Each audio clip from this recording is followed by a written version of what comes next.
Your voice, your vote. ABC15 Arizona is your home for election coverage. Voters waiting in long lines to cast their votes here in Arizona. Some people waiting over an hour just to make their voices heard. So far, more than 188,000 votes have been cast just today.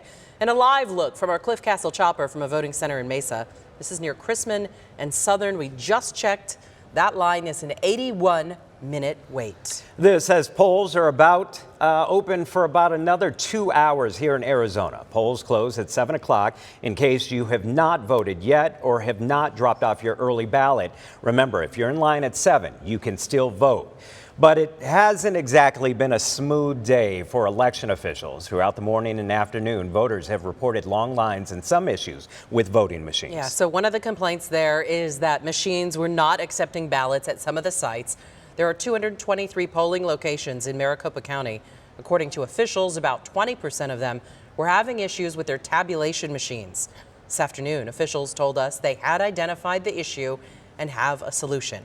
Now, our entire team is tracking these issues as well as how candidates are spending the final moments before the polls close. We want to start with our Ashley Holden, who is live at a polling place in Anthem. And Ashley, you've been seeing some long lines out there, haven't you?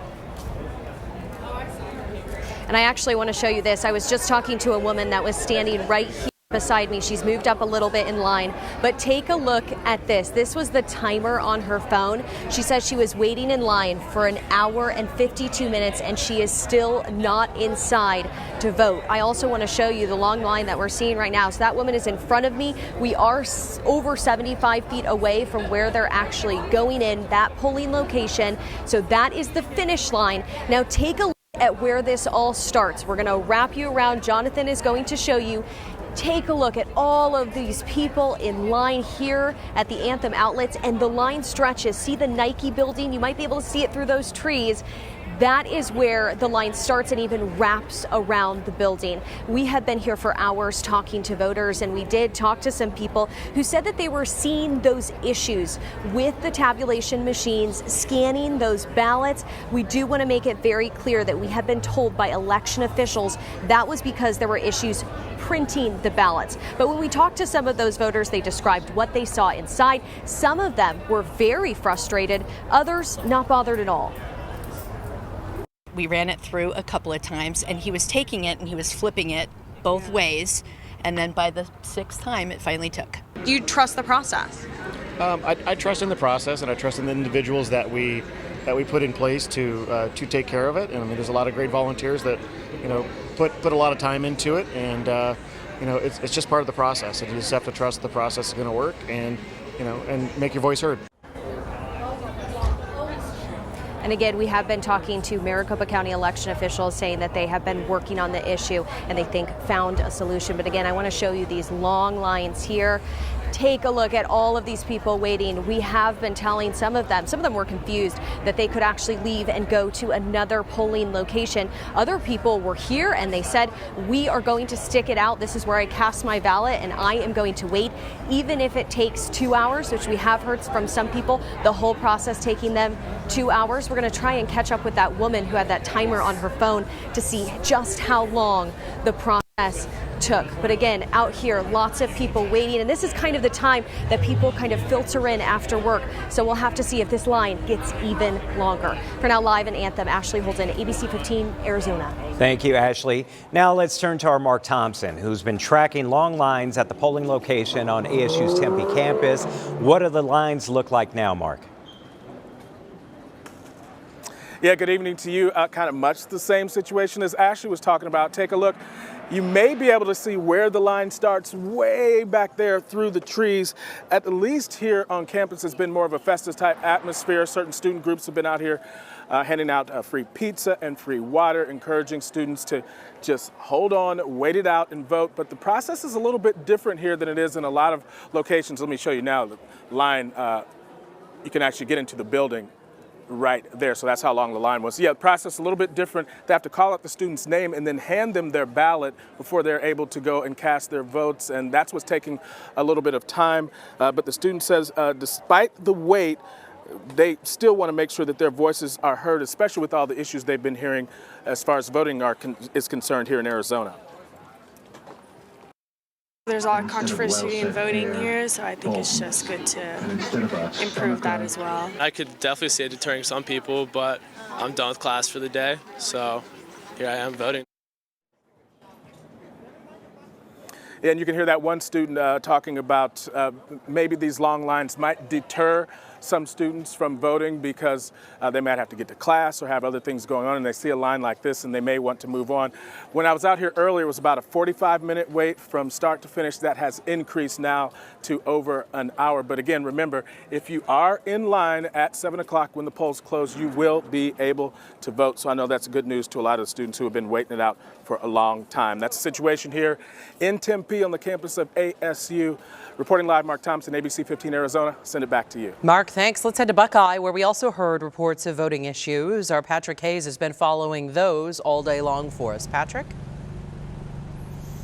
Yeah, guys, things are pretty smooth right now. Voters are waiting in line. They're waiting about 15 minutes or so to get inside. But earlier today, we heard from viewers who were having problems with the ink in the printers and machines weren't working like the way they should. Now, some tell me they didn't let the issue bother them, but others say this raises serious questions about the voting process. I believe in our Constitution it was supposed to be a voting day, not a voting month. We need to fix that. There seems to be an awful lot of problems with the machines. Honestly, they need to go. A couple people in front of me did have some issues, so I was trying to not let things that I had heard already today affect that process as I was going through, but mine went through fine. Now, even with some problems at the polls this morning, election officials say the delays will not keep your ballot from being counted. It will be counted, but it might be delayed. And a reminder, as long as you're in line by 7 o'clock tonight before the polls close, you will be able to cast your ballot. Reporting live in Buckeye, Patrick Hayes, ABC15, Arizona. Patrick, thank you. We have some breaking news now. A lawsuit to try to keep the polls open past 7.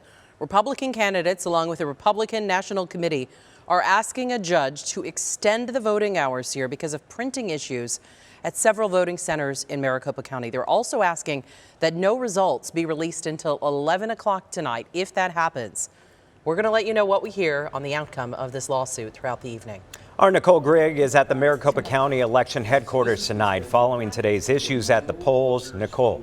Showed up today at the vote centers with Yeah, these have been technical issues because of the printers that are actually on site at the voting centers. Around 60 of those locations had issues. And I want to give you an idea what the problem was with the printer. So this is a ballot. It was actually these markings that go all the way around. They were printing too light. So 1 in 5 ballots at these 60 voting locations had issues. 1 in 5 ballots because it was just printed too lightly, we're told. Now, Supervisor Bill Gates has said that no one was turned away. None of the voting locations were shut down, but technicians did have to come out and they had to figure out exactly what the issues were. They realized it was not the voting machines themselves, but the printers that are on site. Again, these markings on the ballots. Now, we are being told that a solution was found for that. So now 52 of those 60 locations that had issues,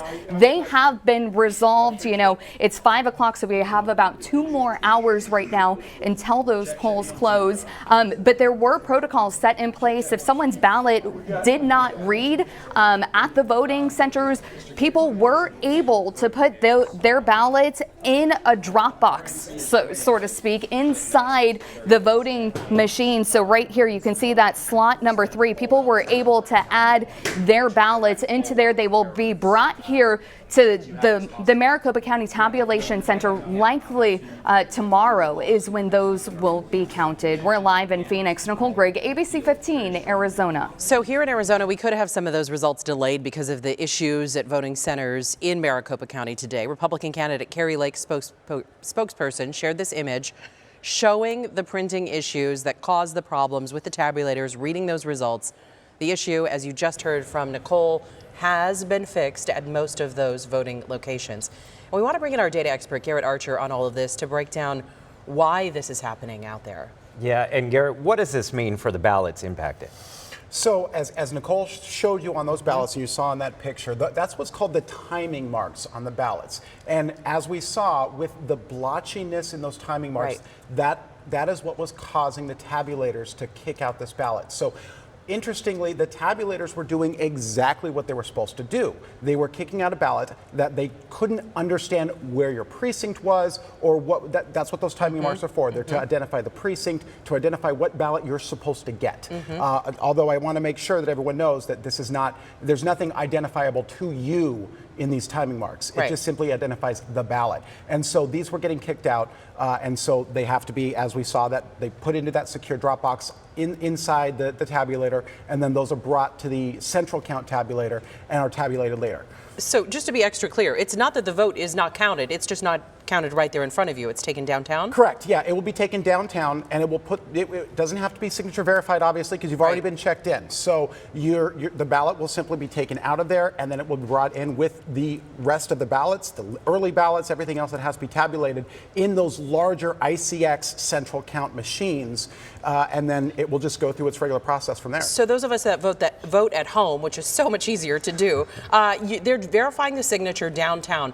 You don't have to do that in this case because it's a check-in or check-out process. You're correct. You check in when people are in line right now to check in. So they're checking in. That is where you are verified to vote. So that is why instead of like putting that ballot in an envelope or anything like that, you're dropping it in because you have already essentially been separated from your ballot. And so when that ballot goes in to the tabulator box, if you will, that ballot is anonymous. There's no way to identify it to you, and then it is just brought into central count with the rest of the ballots that are already anonymized, and just put through the process. Outside of the problems that we've seen so far, how many votes have been cast so far? Well, we have about 1.6 million votes, early ballots that we know of are in the till, if you will. There's going to be a couple, you know, here, give or take a couple more that come in today that we don't know about yet that they'll have, but it's not going to be a whole lot. So right now with that, and then with about 200,000 or so in Maricopa County that we know of, you extrapolate that across the state, we're looking at about 600,000 ballots already. So we're looking at a turnout probably tonight of about 2.6, maybe 2.7 million ballots all in at 8 o'clock when we start looking at the results. Yeah. So once again, if you're in line in one of these places that the tabulator was not working, you can put it in the secure box, which has been called box 3. You could go to another location, or you could simply come back later. So there are options. I do want to point out something, though. If you had already checked in, check out. You have to check out. You have to talk to the election officials. Do not just leave the polling place after you've checked in, because if you go to another polling place, you'll get a provisional ballot, but it's going to be problematic for you because you have already been assigned a ballot, been checked in. So you have to check out. This is why we're so happy to have you on our team. Garrett Archer, thank you so much. You'll be valuable throughout the evening. We'll be talking a lot to you throughout our coverage. Thank you. Thank you. Well, one of the races we've been following is a race for U.S. Senate. Incumbent Mark Kelly is facing off against Blake Masters. Our Christine Stanwood is live tonight in Tucson with Mark Kelly's campaign. Christine. Yeah, we're just outside the Rialto Theater where Senator Mark Kelly is about to have his watch party. We're minutes away from going inside. We got a chance to catch up with the incumbent earlier today where he gathered outside of a campaign office where several volunteers were there. He was joined with his wife, former Congresswoman Gabrielle Giffords, and also his brother. Everyone there really thanking for the team effort that has been placed into his campaign, but also working to get those final votes, going door to door, knocking, trying to get everybody that they possibly can before those polls close. You know, I asked Mark Kelly exactly how he's feeling about today. He said he's feeling pretty good, but of course, the big topic of mind for so many voters that we've emphasized at the beginning of the show is what's going on in Maricopa County, especially when it comes to those tabulation machines. Here's his response to me. Our counties and the state, we know how to do elections well. And when things don't go perfectly smooth, I mean, it's like what I used to do in a space shuttle or an airplane. You got a contingency plan. They're working through that plan. Folks need to go out and vote. And if, hopefully if they, have to wait in line a little bit more, that they stay there and wait in line because it's important. Now, Kelly said that he built his campaign to win, and he says that he expects to win, but at the same time, he does say that he will also accept the results of whatever happens in this election. Reporting in Tucson, Christine Stanwood, ABC15, Arizona. Christine, thank you. Our Cameron Pullum is tracking Kelly's Republican opponent tonight, Blake Masters, for us. Cameron? Yeah, hi guys. We haven't talked to Blake Masters yet. We know he's here on site along with his family, his campaign managers. But what we've been hearing a lot throughout the day, like you've been talking about these polling issues, that's playing pretty much right into the narrative that the Republican Party has been talking about, calling the way elections are being run here in Arizona and across the nation into question, calling those processes into question. And obviously the problems that we're seeing is kind of playing right into that narrative. However, I do have to point out, nobody is calling this fraudulent yet from those who we've talked to. We're hearing a lot of confidence from them still about where this election is going based on turnout, and you've seen it in the numbers right now. But we're going to keep an eye out for all of these candidates throughout the evening, and we'll bring you much more later tonight. I'm Cameron Poldham, ABC 15, Arizona. Cameron, thank you. ABC 15 is your home for all the very latest information. Stay up to date with the biggest news coming from this election. Head to our homepage, abc15.com. You can pull out your phone right now, scan that QR code. It'll take you right there. Amber? All right, well, we've got a storm moving in as well. I'm tracking wind, rain, and a major cool down ahead in your most accurate forecast.